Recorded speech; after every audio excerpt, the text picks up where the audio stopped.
دوستو سینٹ کے بارے میں آپ بہت دنوں سے سن رہے ہیں، تو اپنے دیکھنے سننے والوں کو تھوڑا سا بتاتے چلے کہ ایکچولی یہ سینٹ کا ایوان بالا ہے کیا. جیسے میں نے اپنے بات میں کہہ دیا کہ ایوان بالا، تو اس کا مطلب ہے کہ کوئی ایوان زیری بھی ہو سکتا ہے، یعنی پارلیمنٹ ہماری ایوان زیری اور ایوان بالا ہمارا سینٹ ہے. لیکن سینٹ کی تاریخ جو ہے وہ کیسے رقم کی گئی، کس طرح سے جو ہے وہ یہ آگے بڑھتی ہے. سب سے پہلے تو بتاتے چلے کہ کوئی بھی بڑا قانون جب بنانا ہوتا ہے تو آپ کو دونوں ایوانوں سے اس قانون کی جو ہے وہ حتمی منظوری لینی پڑتی ہے، اور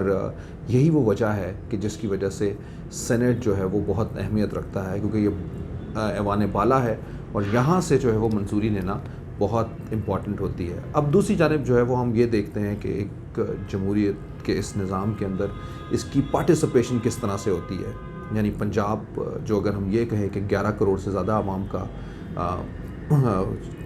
صوبہ ہے، اور اس صوبے کے اندر اس کی اپنی قومی اسمبلی کی سیٹیں ہیں جو کہ تقریباً کوئی 187 کے قریب ہے. اسی طرح سے دوسرا ایک صوبہ بلوچستان بھی ہو سکتا ہے، لیکن بلوچستان کی ایک طرف تو آبادی کم ہے، اور اسی طرح سے اس کی جو member of the national assembly ہے وہ بھی کم ہے، ممبر آف دا صوبائی اسمبلی ہے وہ بھی کم ہے. اسی طرح سے کے پی اور سندھ کے اندر بھی جو ہے وہ الگ الگ طرح سے اس کی تعداد ہے. تو اب ذرا سوچ لیجئے کہ اگر محض پارلیمنٹ کے ذریعے سے ہی قانون سازی ہونی ہو تو آپ یہ سمجھ سکتے ہیں کہ پنجاب کے ممبرز کی تعداد اتنی زیادہ ہے کہ وہ دوسرے سارے صوبوں سے جو ہے وہ اس کو اوورلیپ کر جاتی ہے. تو اس کا مطلب یہ ہے کہ اگر یہ سارے ایک جگہ کے کھڑے ہو جائیں، یا کوئی ایسا منصوبہ یا ایسی جو ہے وہ کوئی قانون سازی کریں گے، تو ان کا اپنا یا پنجاب کا جو ہے وہ زیادہ اس میں حصہ ہو سکتا ہے، یا ان کی پنجاب کی جو ہے وہ زیادہ اہمیت اس میں ہو سکتی ہے، کنسرن زیادہ ہو سکتے ہیں، فائدہ زیادہ ہو سکتا ہے، جس سے ہو سکتا ہے کسی دوسرے صوبے کو جو ہے وہ اختلاف ہو، وہاں کے ممبران کو یا وہاں کے لوگوں کو اختلاف ہو. تو اس کو ختم کرنے کے لیے جو ہے وہ ایک اور دوسرا ایوان جو کہ سینٹ ہے، جس کے اندر سب صوبوں کی پارٹیسپیشن ایک ہی طرح کی ہوتی ہے، یعنی وہاں کے ممبرز اور ادھر کے ممبر بالکل ایک ہی طرح کے سے ہوں گے، اتنے ہی ہوں گے. تو اس طرح سے یعنی وہ برابر ہیں. یعنی اگر کوئی قانون سازی جو ہے وہ بلوچستان، سندھ، چھوٹے صوبوں سے بھی جو ہے وہ آتی ہے، تو ان کے بھی پورا ہونے کے یا ان کے بھی جو ہے وہ ایکسیپٹ ہونے کے اتنے ہی چانسز بن جاتے ہیں، کیونکہ ان کے ممبرز بھی اتنے ہی زیادہ ہوتے ہیں. تو اس طرح سے جیسے ہم یہ کہیں کہ سارے برابر جو ہے وہ جمہوری طور کے اوپر اپنا حجم، اپنی آبادی زیادہ ہونے کے باوجود بھی سب صوبوں کی پارٹیسپیشن ایک ہی طرح کی ہوتی ہے. تو یہ ہے جی ایوان بالا کا کانسیپٹ. ایک چھوٹی سی اور مثال اگر آپ کو دیتا چلوں، تاریخ کے اگر اوراق کو ہم جانیں تو ہم دیکھیں ایسٹ پاکستان، ویسٹ پاکستان کے حالات. تو جب ہم یہاں پہ بھی جو ہے وہ کچھ اسی طرح سے تھا کہ جب آبادی جو ہے وہ ایک حصے کی 56% تھی، تو جب کوشش یہ کی گئی کہ اس کو قریباً برابر کیا جائے دونوں کو جو ہے وہ، تو بہت سارے پرابلمز جنریٹ ہوئے. تو یہی وہ وجوہات ہیں کہ سینٹ اور اس طرح کے جو اس قیام کے ذریعے جو ہے وہ یہ بیلنس کرنے کی کوشش کی گئی کہ تاکہ سب جگہ کے اوپر جو ہے وہ سب صوبوں کو، سب علاقوں کو جو ہے وہ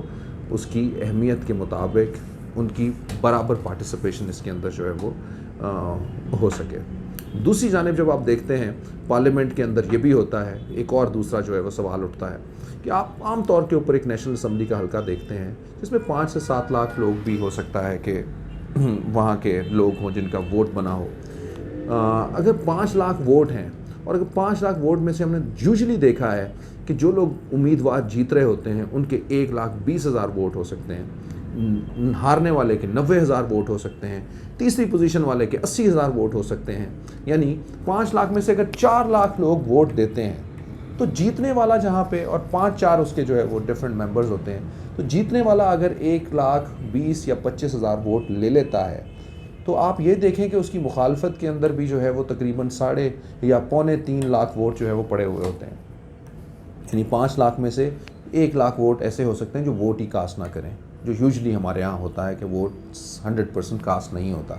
4 لاکھ لوگ اگر ووٹ دیتے ہیں، ان میں سے جیتنے والا 125 لے رہا ہوتا ہے، اور جو دوسرے لوگ ہوتے ہیں، جو 3, 4, 5 لوگ ہوتے ہیں، اگر ان کے ملا کے ووٹ جو ہے وہ 2.25 لاکھ 2.5 لاکھ ہو، تو اس کا مطلب تو یہ ہے کہ ایک طرف وہ جیتنے والا 125 1000 ووٹ لے رہا ہے اور دوسری جانب جو ہے وہ 2,75,000 ووٹ جو ہے وہ لے کے اس کے باوجود جو ہے وہ ہارے ہوئے میں شمار ہوتے ہیں، اور وہ جو 1,25,000 ووٹ لے کے امیدوار جو ہے وہ نہ صرف اسمبلی میں بیٹھ جاتا ہے بلکہ ہمارے اس شہر کے فیصلے بھی کر رہا ہوتا ہے، تو یہاں پہ پھر یہ ایک جگہ محسوس ہوتی ہے کہ یہاں پہ شاید جمہوری عمل جو ہے وہ اس طرح سے نہیں ہے، تو یا وہ پارٹیسپیشن جو ہے وہ نہیں گئی۔ اس طرح کی چیزوں کو جو ہے وہ بیلنس کرنے کے لیے سینٹ اپنا کردار ادا کرتا ہے۔ تو لیڈیز اینڈ جینٹلمین، سینٹ کی جہاں پہ یہ بات ہے، ہم نے یہ بھی دیکھا ہے کہ سینٹ میں ہمیشہ سے ہارس ٹریڈنگ ہوتی رہی ہے، سینٹ میں پیسہ چلتا رہا ہے۔ 15 سے 20% لوگ ایسے ہیں جو اپنا ایمان بیچتے ہیں، پیسے کے ذریعے جو ہے وہ اپنا ووٹ کسی دوسرے کو دیتے ہیں، لیکن یہ وہی لوگ ہوتے ہیں جو دوسرے لوگوں کو بدنام بھی کرتے ہیں۔ ہم نے اسی سینٹ کے اندر دیکھا ہے کہ جب کوئی بڑے سے بڑے فیصلے ہوتے ہیں تو طاقتور ہاتھ ہمیشہ وہ فیصلے منوا لیتا ہے، تو جب یہ فیصلے ماننے ہی ہمیں پڑتے ہیں تو پھر اس سینٹ کا کردار پھر کیا رہ جاتا ہے، یہ بھی ایک سوالیہ نشان ہمارے اوپر بنا رہتا ہے۔ ہم نے اسی سینٹ کے اندر لوگوں کو روتے ہوئے بھی دیکھا، اور روتے ہوئے بھی وہ سب کچھ کرتے ہوئے دیکھا جو وہ شاید نہیں کرنا چاہتے تھے۔ تو اس کا مطلب یہ ہے کہ ہمیشہ کچھ نہ کچھ یہاں پہ ایسا ہوتا رہا ہے جو اخلاقیات یا پھر جو ہے وہ پوری طرح کے اوپر جو جمہوری رویے ہیں ان کے اوپر پورا نہیں اترتا، لیکن یہ سینٹ چل رہا ہے۔ آج کی تاریخ کے اندر بھی آپ نے دیکھا کہ گزشتہ دنوں ہماری کورٹ نے بھی یہ فیصلہ دیا کہ اس کا بیلٹ جو ہے وہ جس کے اوپر اس سے پہلے تمام پارٹیز جو ہیں وہ اکٹھی تھی کہ اس کا اوپن بیلٹ ہونا چاہیے لوگوں، لیکن یہاں مفادات کی جنگ ہے۔ اخلاقیات، اخلاقی رویے، جمہوری رویے، یہ جب ذاتی مفادات آتے ہیں تو ان سے کہیں پیچھے نکل جاتے ہیں۔ لیڈیز اینڈ جینٹلمین، بہرحال